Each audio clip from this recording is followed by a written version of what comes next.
ఆధ్యాత్మ రామాయణంలో అరణ్యకాండలో థర్డ్ సర్గాలో 27 శ్లోకా నుంచి ఇంతకుముందు ఏదైతే అగస్త్య మహర్షి దగ్గరికి వచ్చిన శ్రీరాముణ్ణి చూస్తూ ఆనందంగా ఆయనకి అతిథి మర్యాదలన్నీ చేస్తూ ఒక ఆసనం మీద కూర్చోపెట్టి, ఇప్పుడైతే ఒక నరుడి రూపంలో వచ్చాడు కానీ నువ్వు బ్రహ్మ కోరిక మేరకే మళ్ళీ భూభారాన్ని తగ్గించడానికి, శిష్టుల్ని రక్షించటానికి, ధర్మాన్ని స్థాపింపచేయటానికి, అధర్మ రూపంలో ఉన్న దుష్టుల్ని శిక్షించటానికే వచ్చావు అని, నువ్వు నిర్గుణుడివి, అవ్యక్తుడివి అయితే మూల ప్రకృతి మాయతో ఉన్నట్టుగా ఉంటావు.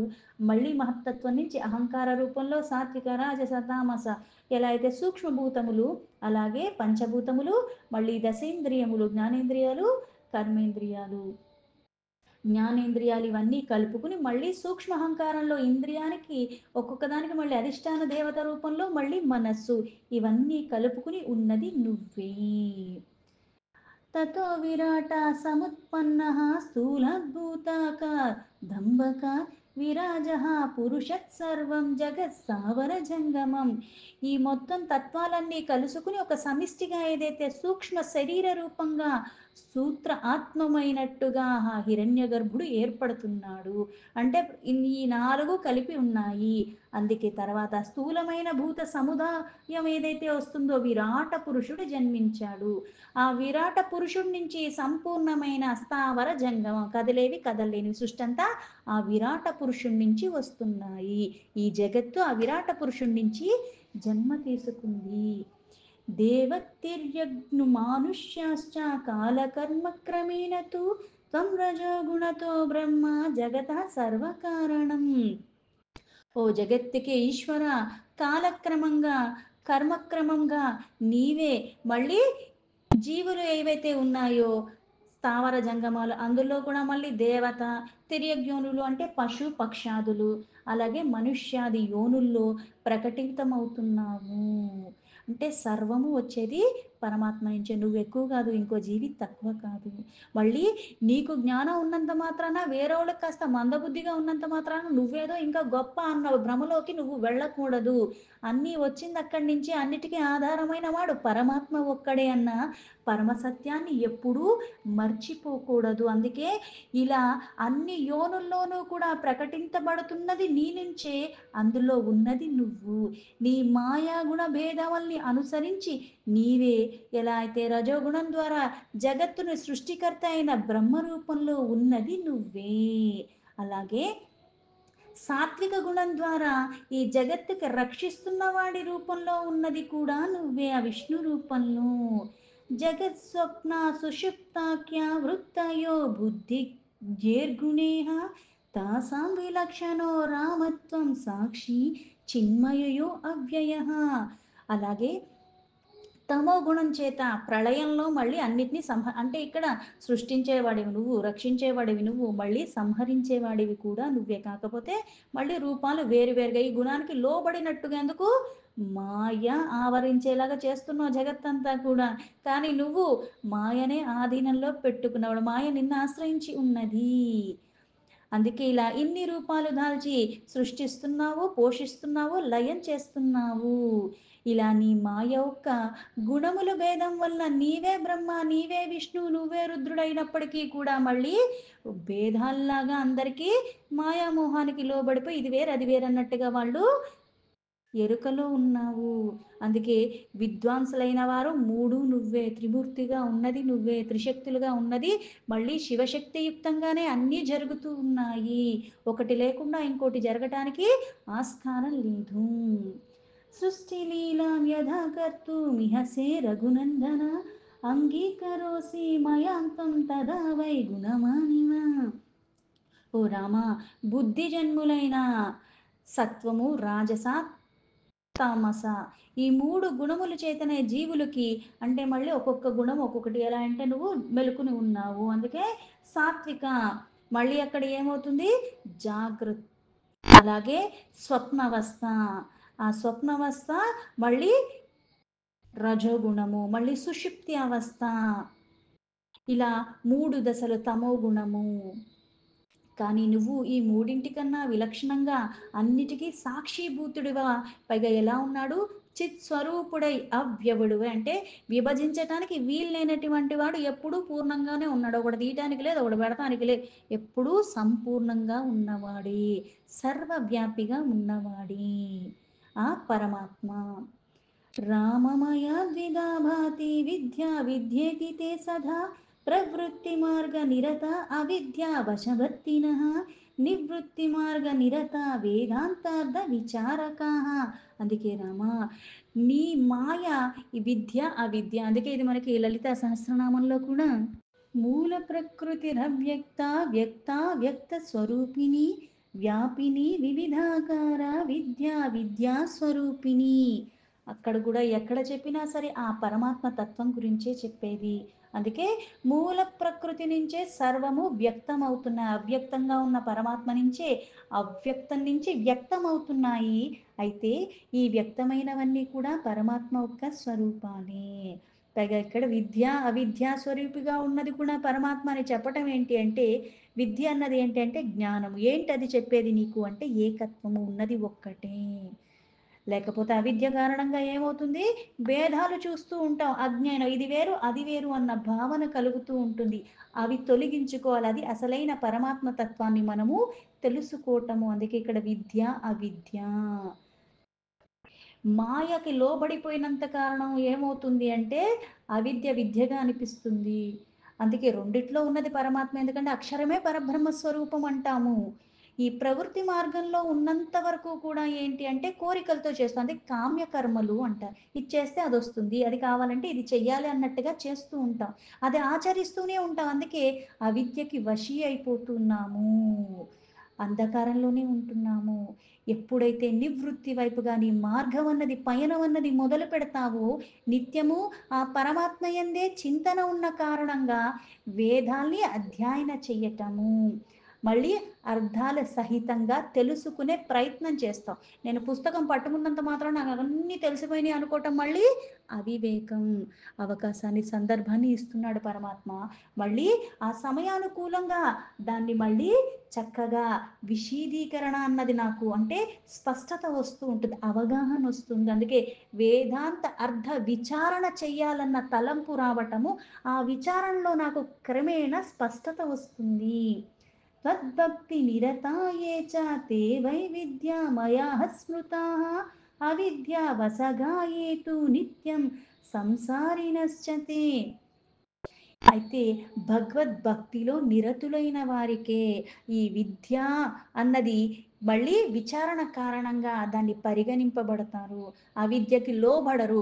లేకపోతే అవిద్యకి లోబడిన కారణంగా మళ్ళీ ఏమవుతుంది అంటే ఈ జనన మరణాల చక్రాల్లోనే మళ్ళీ మళ్ళీ భ్రమిస్తూ ఉంటాం. ఎందుకు, వాసనలు మిగిలిపోతున్నాయి. కర్మలు చేస్తున్నాం, దాన్ని మళ్ళీ మనమే భారాన్ని పెంచుకుంటున్నాం. కర్మలు చేస్తూ కర్మ బంధనాల్లో పడకుండా ఉండాలి అంటే భక్తి, అనన్యమైన భక్తితో పరమాత్మకే సర్వము సమర్పణ భావంతో కర్మ చేసేటప్పుడు, అలాగే మళ్ళీ ప్రతిఫలాన్ని కూడా ఆశించకుండా సర్వము పరమాత్మకే సమర్పణ భావంలో మనం ఉండి చెయ్యగలిగే స్థితికి మనం చేరుకుంటేనే ఈ భవబంధనాల్ని నువ్వు తెంచుకోగలవు.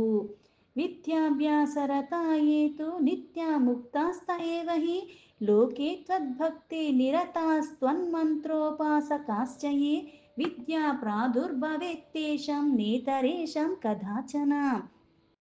అవిద్య కారణంగా అంటే ఇంకా కామ్య కోరికలు వీటి కోసమే కర్మలు చేస్తూ ఇంకా వాటి కోసమే ప్రాకులాడుతూ ఈ భవబంధనాల్లోనే ఉంటూ ఉన్న కారణంగా రాగ మమకార వీటిల్లోనే ఉంటూ ద్వంద్వాలకి అతీతంగా సమభావ స్థితిలో నేను లేని కారణంగా జనన మరణాల చక్రాల్లోనే ఈ సంసారంలోనే మళ్ళీ చిక్కుకుని ఉంటూ ఉంటాను. మళ్ళీ భగవద్గీతలో చెప్పినట్టుగా నువ్వు చేసుకున్న కర్మలను బట్టి కొంచెం ఉత్తమ స్థితికి చేరుకుంటావు. మళ్ళీ మనుష్య రూపం, లేకపోతే మళ్ళీ దేవ, లేదు అంటే మళ్ళీ తిర్యగ్యోనుల్లో పశుపక్షాది జన్మలు మనం తీసుకుంటూ ఉంటాం. మనం చేసుకున్న కర్మలు బట్టి చేసిందే ఇస్తాడు, చెయ్యంది ఎక్కడి నుంచి మనకి రాదు. విద్యాభ్యాసంలో నిరతులై లేదా విద్యా పారాయణులైన వారు మాత్రమే నిత్యముక్తులు అవుతారు. ఎందుకు, నేర్చుకుంటున్నావు, నేర్చుకోవడం మొదలుపెట్టావు, అంతేగా నువ్వు నేర్చేసుకున్నావు అనట్ల. ఎందుకు అంటే నీకు ప్రక్షాళన జరుగుతుంది. దగిన దాన్ని నువ్వు పట్టుకోవటము, దాన్ని మళ్ళీ విడవకుండా ఆ ప్రయత్నాన్ని కొనసాగించటమే నువ్వు విద్యను అభ్యసించటం అంటే. అందుకే నిరంతరము, నిరతులై ఉండాలి. ఈరోజు ఒకటి నేర్చుకున్నాను గదా! నాకొచ్చేసింది రేపటికి అంటే కాదు. మనం మానవులం. మనమేమి కారణ జన్ములం కాదు. మన చుట్టూ ఉన్నవన్నీ కూడా మళ్ళీ ఏదో ఒక రూపంలో మళ్ళీ ప్రలోభాలకి, మాయా మోహాలకి, బంధనాలకి లోబడేలాగా చేస్తూ ఉంటాయి. భావోద్వేగాలకి వెళ్ళిపోతూ ఉంటావు. చంచలత్వానికి లోబడిపోతూ ఉంటావు. నిరతులై నిరంతరము అభ్యాసం చేస్తూ ఆ పారాండ్లై ఉండట కారణంగా ముక్తి పొందుతావు. ఎందుకు? అన్నీ వదలగలిగే స్థితికి ఆ వైరాగ్యం పూర్ణంగా వస్తుంది. అటువంటి వాళ్ళకి అందుకే ఈ లోకంలో నీ భక్తి తత్పరులైన వారికే, నీ మంత్రము జపించు వారికే ఇక్కడ మళ్ళీ నీ మంత్రం అంటే ఏ మంత్రం? రాముడు ఇంకొకట మళ్ళీ ఇక్కడ నామరూపాలకి అతీతంగా ఉన్నవాడు పరమాత్మ. ఉన్నది ఒక్కటే. అందుకని ఏ నామాన్ని పట్టుకున్నా అది పరమాత్మే. ఏ రూపాన్ని చూసినా అది పరమాత్మ అన్న భావన, భేదభావం లేకుండా ఎవరైతే ఉండి జపిస్తున్నారో, ఉపాసిస్తున్నారో వారి అంతఃకరణంలోనే విద్య ప్రాదుర్భవిస్తుంది. వేరెవ్వరి యందు ఎప్పుడూ కూడా అట్లా విద్య కలదు. అంటే ఇట్లా నువ్వు మనసా వాచా కర్మణ సమర్పణ భావనతో ఎవరైతే ఉపాసిస్తున్నారో వాళ్ళ లోపల నుంచి అది జ్ఞానమన్న ఆ చిగురు ఉద్భవిస్తుంది. ఆ బీజం ఎప్పుడైతే చిగురిస్తుందో అప్పుడు అందుకని అది నీకు ముక్తిని పొందేలా చేస్తుంది. అతస్త్వాద్భక్తి సంపన్న ముక్తా ఏవ న సంశయః త్వద్భక్త్యామృతహీనానాం మోక్షస్వప్నేపి నో భవేత్. అందుకే భక్తులకి ఆ భక్తులైన వాళ్ళు నిస్సందేహంగా ముక్తిని పొందుతారు. అందులో ఎటువంటి అనుమానం లేదు. నీ భక్తి కారణంగా ఆ భక్తుడు అమృతాన్ని విడిచిపెట్టకుండా పట్టుకున్న వాడికి ఎలా అయితే అది ఉద్ధరింపబడేలాగా చేస్తుందో, అయితే ఇది విడిచిపెట్టిన వారికి స్వప్నంలో కూడా నువ్వు మోక్షాన్ని కలగచెయ్యవు. అంటే నీకీ భక్తి అన్నది అంత అనన్యంగా ఉంటే నీకది లభించేస్తుంది. అది లేని కారణంగా నీకు కలలో కూడా మోక్షం లభించటం అన్నది కుదరదు అని చెప్తున్నాడు. కిం రామ బహునుక్తేన సారం కించిద్ బ్రవీమి తే సాధు సంగతిరేవాత్ర మోక్షహేతురుదాహృత. అందుకే రామ ఇంకా ఎన్ని రకాలుగా చెప్పినా సరే ఏమని చెప్పగలను? ఇంకా ఎక్కువ మాటలు అక్కర్లేదు రామా. సారం చెప్పాలి అంటే ఆ సారభూతమైన విషయము కొంచెంలో ఏమిటి అంటే అది విను. లోకంలో సాధు జనువులొక్క సాంగత్యమే. మళ్ళీ ఇదే మనకి భగవద్గీతలో మనకి ఈ వివేక వైరాగ్యమైన గొడ్డలితో భవబంధనాల నుంచి నువ్వు ఈ సంసార వృక్షం విజృంభించకుండా నిన్ను నువ్వు అదుపులో ఉంచుకుని నియంత్రణతో దాన్ని నువ్వు ఖండించవచ్చు. కాకపోతే దానివల్ల గూడా మళ్ళీ కొన్ని కొన్ని సాంగత్యాల వల్ల మళ్ళీ ఆ వైరాగ్యం అన్నది తొలగిపోతుంది. మళ్ళీ చంచలత్వం వస్తుంది. కానీ ఇక్కడ అందుకే దేని సాంగత్యం చేస్తే ఉద్ధరింపబడతావు? సాధు జన సాంగత్యం. సాధుజీవి అంటాం. అంటే అక్కడ ఇవ్వటమే గాని, అక్కడ ఆదరింపటమే గాని, ఇంకా రకంగా ఎటువంటి అవలక్షణాలు లేనివి. అటువంటి సత్పురుషుల యొక్క సాంగత్య కారణంగా మనకి మోక్షం. అందుకే అదే ముఖ్య కారణం అని చెప్పబడింది. అంటే నీకు చెయ్యటం చేత కాదు, వినటం చేత కాదు, చదవటం చేత కాదు. కానీ ఆ చేసేవాళ్ళ సన్నిధికి వెళ్ళు చాలు. ఆ చేసేవాళ్ళని చూడు చాలు. దాని ప్రభావంలో మార్పు. అందుకే ఏది చూస్తున్నావో నీ మీద ప్రభావం చూపిస్తుంది. ఏది వింటున్నావో నీ మీద ప్రభావం చూపిస్తూ ఉంటుంది. చూడగా, చూడగా, చూడగా, వినగా, వినగా, వినగా మార్పు అన్నది తప్పకుండా వచ్చి తీరుతుంది. అందుకే సాధు సత్పురుషుల యొక్క సాంగత్యమే మోక్షానికి ముఖ్య కారణము. సాధవः సమచిత్తా ఏ నిస్పృహా విగతీశనాః దాంతాః ప్రశాంతస్త్వద్భక్త్యా నివృత్తా కిల కామనాః. ఈ సాధువులంటే మళ్ళీ ఎవరు అంటే వాళ్ళకి సంపత్తుల్లో గాని, విపత్తుల్లో గాని, అంటే ఎటువంటి భోగప్రాయమైన వస్తువులతో గాని, లేతే క్లిష్టమైన పరిస్థితుల్లో ఉన్నా సరే వాళ్ళు ఒకే స్థితిలో ఉంటారు. సమానమైన చిత్తం కలిగి ఉన్నవారు. అలాగే లౌకికమైన వస్తువు రూపంలో గాని దేని మీద కూడా స్పృహ లేకుండా ఉంటారు. ఎందుకంటే అది వాళ్ళకి అక్కర్లేదు. అలాగే వాళ్ళకి ఇప్పుడు ఎవరన్నా భార్య, పిల్లలు వీళ్ళన్నీ ఉన్నా సరే ఆ మమకారం ఉండదు. అందుకే భార్య, పుత్రుల ధనము అనేది కొద్దిగా కూడా ఏది లేకుండా రాగం ఉండగలిగిన వాళ్ళు. పైగా ఇంద్రియాల యొక్క నిగ్రహం ఎల్లవేళలా కలిగి ఉన్నవారు. పైగా పరమశాంత చిత్తుడు. ఎందుకు? పరమాత్మ యందే రమిస్తూ ఉంటారు కాబట్టి. అలాగే పరమాత్మ యందే అనన్యమైన భక్తి కలిగి ఉన్నవాళ్ళు. ఏ కోరిక లేకుండా పరమాత్మయే కోరికగా కలిగి ఉన్నవాళ్ళు. ఇష్టప్రాప్తి విపత్యోశ్చ సమాః సంగ వివర్జితాః సన్యాసస్తకిల కర్మాణః సర్వదా బ్రహ్మతత్పరాః యామధీగుణ సంపన్నాః సంతుష్టా ఏన కేనచిత్ సత్సంగమో భవేద్యార్హి తత్కదా శ్రవణే రతిః. అందుకే ఆ సాధు సత్పురుషులు ఏం చేస్తారు? వాళ్ళకి ఇష్ట అయిష్టం ఏముండదు. వాళ్ళకి ఇష్టమైనది ఇచ్చినా, ఇష్టం లేనిది ఇచ్చినా ఒకే స్థితిలో తీసుకుంటారు. సమస్త కర్మలు కూడా ఆరంభించేటప్పుడు ఒకేలాగే ఉంటారు. చేసే క్రమంలో అలాగే ఉంటారు. అయిపోయాక కూడా అలాగేనే ఉంటారు. అందుకంటే వాళ్ళు చేసేది నేను అన్న భావనలో ఉండరు. అందుకే వాళ్ళన్నీ సమర్పణ భావంలో ఉంటారు. పరమాత్మ యందే త్యాజించి ఉంటారు. అందుకే అన్ని కర్మలు కూడా పరమాత్మకే సమర్పిస్తూ చేస్తూ ఉంటారు. పరమాత్మ ఒక చింతలో చేస్తూ ఉంటారు. అందుకే సర్వదా ఆ పరమాత్మ యందు పారాయణులై ఉన్నవాళ్ళు.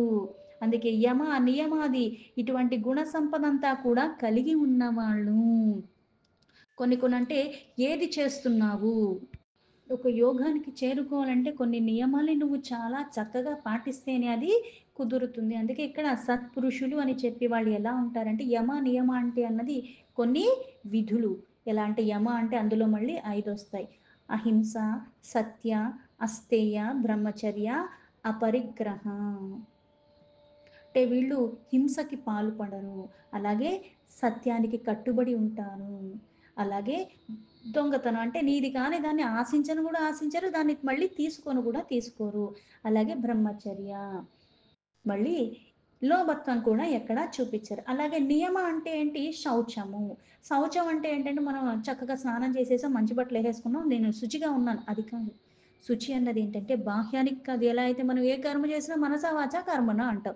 అంటే మానసికంగా శుచిగా ఉండటము, అలాగే వాక్కుల్లో కూడా శుచిగా ఏది పడితే అది మాట్లాడటం కాదు. ఏది పడితే అలాంటి తలంపులు మన మదిలో లేకుండా ఉండగలిగే స్థితి. ఎందుకు? వాళ్ళు సర్వము పరమాత్మమయంగా ఉంటారు కాబట్టి ఆ శౌచంతో ఉంటారు. పైగా ఆనందంగా ఉంటారు.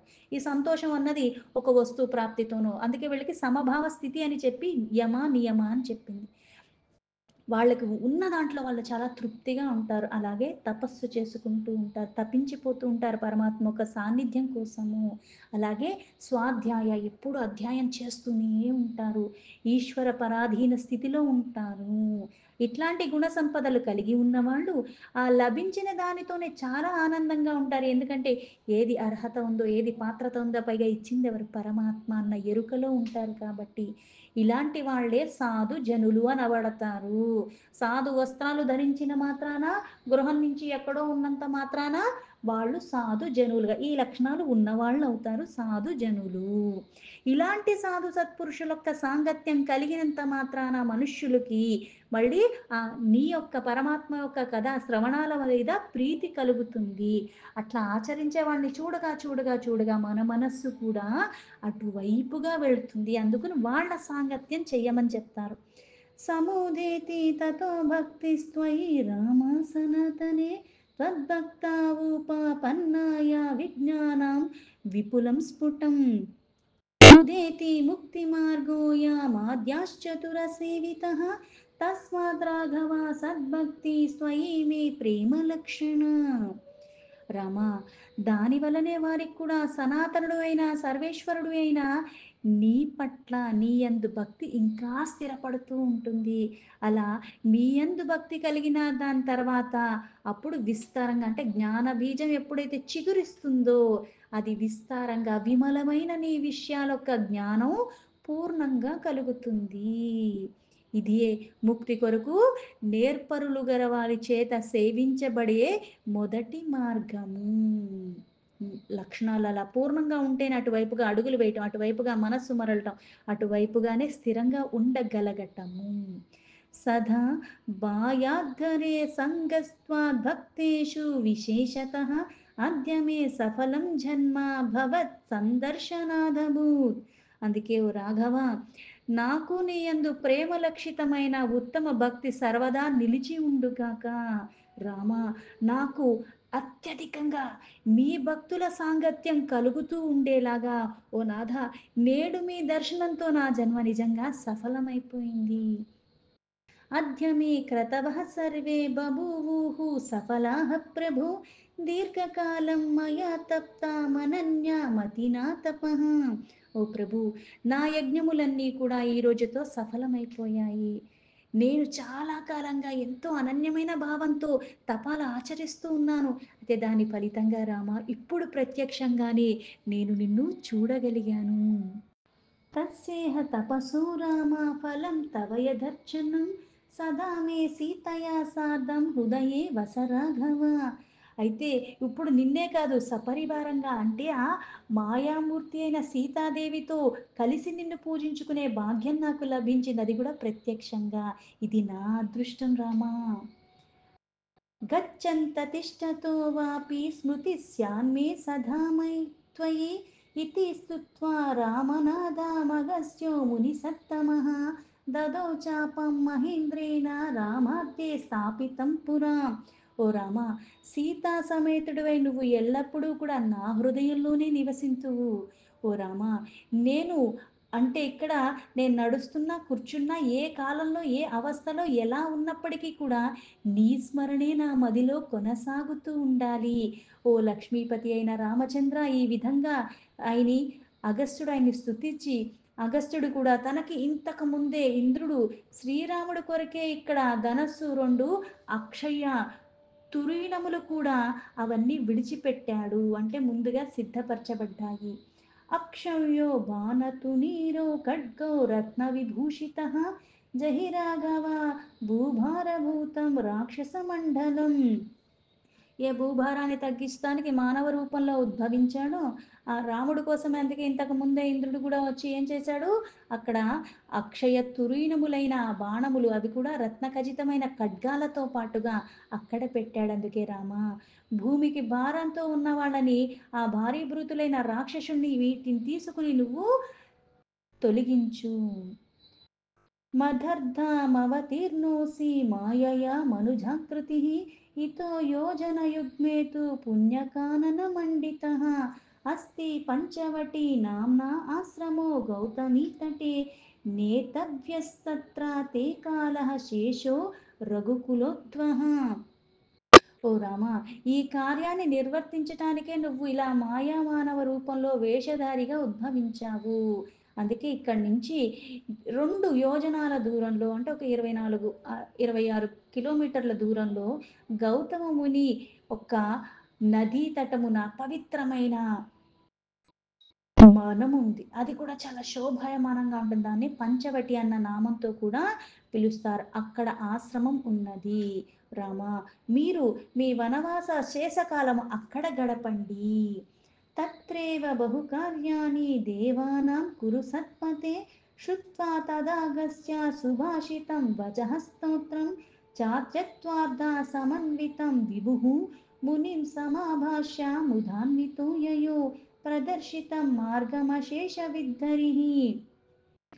సత్పురుషులకి నాథుడువైన శ్రీరామ, అక్కడే ఉండి మీరు ఆ దేవకార్యాలన్నిటినీ కూడా చక్కగా నెరవేర్చండి, అవి ముగించండి అన్నాడు. తర్వాత సర్వజ్ఞుడైన రామచంద్రుడు కూడా, ఆ భగవానుడు అగస్త్యుని యొక్క ఈ మనోహరమైన భాషలంతా మాటలంతా విని తత్వార్థ గర్భితమైన స్తోత్రాలన్నీ కూడా ఆయన ఆలపించగా అవన్నీ ఆయన ఆలకించి, అప్పుడు మళ్ళీ అగస్త్యముని యొక్క అనుమతి తీసుకుని ఆనందంగా అక్కడి నుంచి ఆయన చెప్పిన మార్గంలో ముందుకి సీతాలక్ష్మణ రాముడు వెళ్ళిపోయారు. దీంతో ఆధ్యాత్మ రామాయణంలో అరణ్యకాండలో థర్డ్ సర్గా సంపూర్ణం.